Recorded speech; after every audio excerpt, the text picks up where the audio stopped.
Assalamualaikum warahmatullahi wabarakatuh. Perkenalkan, nama saya Marhana Rizkiana. Saya dari kelas Kimia 3A. Di sini saya akan menjelaskan tentang materi asam basa. Yang dari pengertian asam basa itu sekitar tahun 1800, banyak ilmuwan Prancis termasuk Antoine Lavoisier itu secara keliru berkeyakinan bahwa semua asam mengandung oksigen. Lavoisier juga mendefinisikan asam sebagai zat mengandung oksigen karena pengetahuannya akan asam kuat hanya terbatas pada asam-asam okso, karena tidak mengetahui komposisi sesungguhnya dari asam-asam halid HCl, HBr, dan I. Istilah asam berasal dari bahasa Latin yaitu ectum yang berarti cuka, karena diketahui zat utama dalam cuka adalah itu asam asetat, yaitu zat yang berasam asam. Sedangkan basa atau alkali berasal dari bahasa Arab yang berarti abu. Secara umum, basa yaitu zat yang berasa pahit dan bersifat kaustik. Definisi umum dari basa itu senyawa kimia menyerap ion hidronium ketika dilarutkan dalam air. Sedangkan basa adalah lawan dari asam, yaitu ditujukan untuk unsur atau senyawa kimia yang memiliki pH lebih dari 7. Nah, pH dari basa itu lebih dari 7, sedangkan pH dari asam itu kurang dari 7. Selanjutnya itu teori asam basa Bronsted-Lowry. Pada tahun 1923, Johannes Bronsted dari Denmark itu dan Thomas Lowry dari Inggris mempublikasikan tulisan yang mirip satu sama lain secara terpisah. Pendekatan teori asam basa Bronsted-Lowry itu tidak terbatas hanya pada larutan berair, tapi juga mencakup semua sistem yang mengandung proton H+. Menurut Bronsted-Lowry itu, asam itu zat atau senyawa yang dapat mendonorkan proton H+, bisa berupa kation atau molekul netral. Sedangkan basa itu zat atau senyawa yang dapat menerima proton, yang dapat menerima proton H+ tadi bisa berupa molekul netral. Selanjutnya itu hubungan teori Bronsted-Lowry dengan teori Arrhenius. Teori asam basa Bronsted-Lowry tidaklah bertentangan dengan teori asam basa Arrhenius, justru lebih melengkapi. Ion hidroksida tapi bertindak sebagai basa karena mampu menerima ion hidrogen dari asam dan juga dari air. Asam itu menghasilkan ion hidrogen dalam larutan sebab asam bereaksi dengan molekul air dengan cara memberikan protonnya pada air. Kelebihan teori asam basa Bronsted-Lowry yang pertama itu dapat menjelaskan sifat asam basa pada pelarut dan larutan selain air, bahkan tanpa pelarut. Contohnya itu NH3 tambah HCl itu menghasilkan NH4+ tambah Cl-. NH3 itu sebagai basa, HCl asam, NH4+ itu asam kuat, dan Cl itu basa kuat. Contoh lainnya itu HNO3 tambah H2SO4 menghasilkan H2NO3+ tambah H2HSO4-. Selanjutnya itu dapat menjelaskan sifat asam basa kation dan anion. Contohnya itu HCl4 tambah HCO3- menghasilkan Cl4- tambah H2CO3. Itu selanjutnya itu dapat menjelaskan zat yang bersifat amfoter atau amfoprotik atau dapat berupa asam atau basa. Contoh air dapat bersifat asam atau basa. NH4+ tambah H2O itu menghasilkan NH3 tambah H3O+. Kelemahan teori asam basa Bronsted-Lowry itu tidak dapat menjelaskan sifat asam basa yang tidak melibatkan transfer proton. Kekuatan asam dan basa menurut Bronsted-Lowry dasarkan atas kemampuan zat menarik dan melepas proton.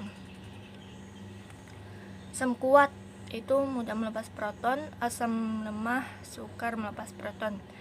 Jadi asam kuat ini melepas proton, asam lemahnya sukar melepas proton. Sedangkan basa kuatnya itu mudah menarik proton dan basa lemahnya sukar menarik proton. Selanjutnya keseimbangan asam basa. Tetapan keseimbangan dapat ditulis untuk ionisasi asam lemah dan basa lemah, seperti halnya untuk keseimbangan reaksi yang lain. Teori asam basa Lewis.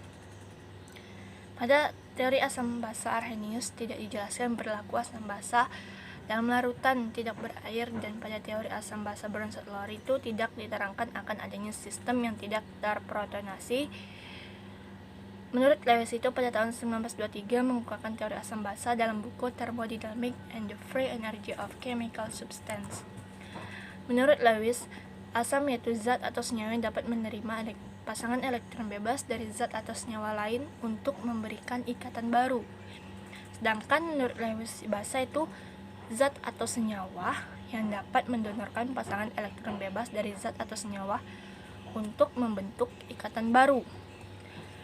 Produk dari reaksi asam basa Lewis itu merupakan senyawa kompleks berarti merupakan asam Lewis. Lewis mengembangkan reaksi asam basa yang menyangkut zat atau senyawa yang tidak mempunyai atom H dan senyawanya. Secara umum, reaksi asam basa Lewis terjadi apabila ada basa yang mendonorkan pasangan elektronnya dan asam yang menerima pasangan elektronnya tersebut untuk membentuk ikatan baru. Produk yang terjadi dari reaksi asam basa Lewis disebut dengan senyawa kompleks atau aduk, dan ikatan yang terjadi adalah ikatan kovalen koordinasi.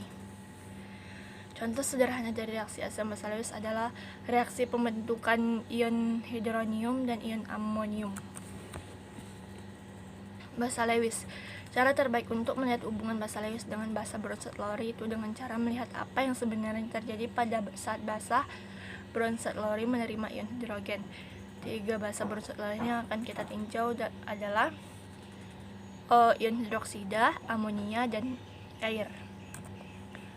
Asam Lewis. Untuk melihat hubungan Lewis dengan asam Bronsted-Lowry itu adalah dengan cara meninjau reaksi antara amonia dengan gas hidrogen klorida. Itu NH3 tambah HCl menghasilkan NH4 plus tambah HCl-.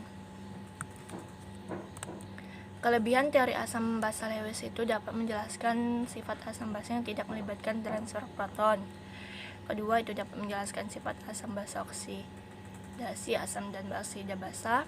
Ketiga, itu dapat menjelaskan sifat asam basa senyawa yang memiliki pasangan elektron bebas dan dapat menjelaskan sifat asam basa senyawa organik seperti protein dan DNA. Kekurangan teori asam basa Lewis itu hanya dapat menjelaskan sifat asam basa zat atau ion yang mencapai kaidah oktet, hanya dapat menjelaskan sifat asam basa kovalen.